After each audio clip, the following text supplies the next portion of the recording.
It's very nice to be thought of as being pretty, as being, it's a plus. It's nice. It's not terribly important, but it is nice to have it in your favor.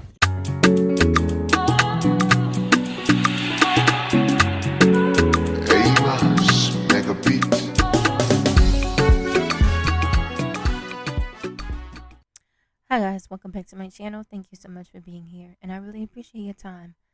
I'm going to be on here giving my commentary really quickly on the infamous, beautiful, gorgeous Miss Erykah Badu. So last night, Miss Erykah Badu made an appearance at the Billboard Music Awards, particularly the segment that was about women in music. And she appeared in this very interesting, like almost costume / prosthetic. Like it was like a prosthetic body, right? But Erykah is known for wearing costumes as regular clothing.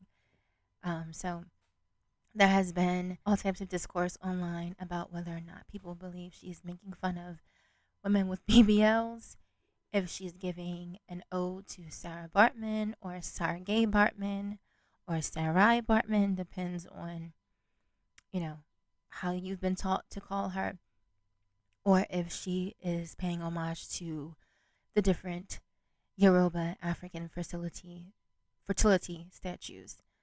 And people are online going off. I've seen so many different comments and think pieces, and basically I believe that Erykah is being Erykah. She always does what she wants. She always wears what she wants. She's at that age now where she really is in her bag.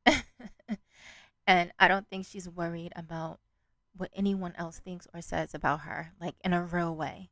And she just puts on what she feels like putting on. She's beautiful. She's aged exceptionally well. Her body is in great shape. Whether it's intentional or just because she watches what she eats, you know what I'm saying? She just takes care of her body.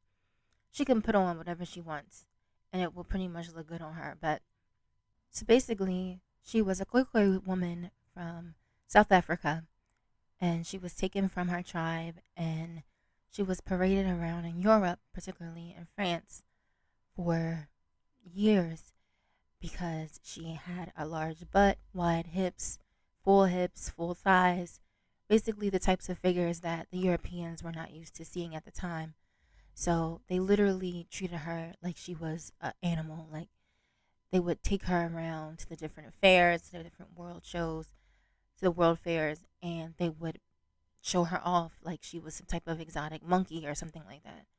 And people would come up to her and they would look at her thighs and her buttocks, and they would touch her, they would pinch her.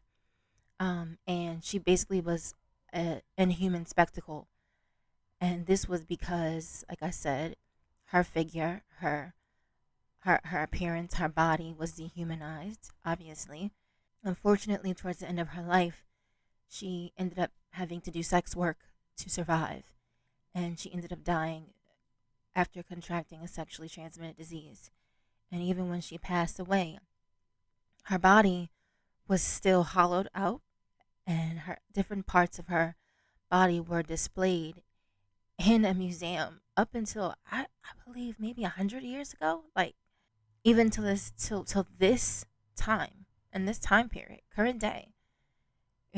Sarah Bartman, her body was still being mocked, still being gawked over, still being treated as weird just because she was voluptuous and curvy.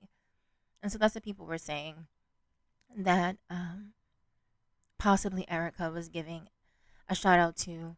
And people were also saying that she looks like some of the, fertility statues that you would see. You know how they're kind of dramatized, with these really large hips, these really large butts. That's what people were kind of saying online. But how I personally feel about it is it could be all encompassing. You know what I'm saying? Erykah is very much in her state where she's going to do what she wants, and she doesn't need like a real explanation. She doesn't, really explain a lot of things that she does. She kind of does them, people react, and then she just moves on, and so do we. That's kind of what she does. I don't think she was doing anything specific. I think she was basically just putting on something that was interesting and odd. But yeah, that's all I have to say. Thank you so much for watching. Take care. Bye.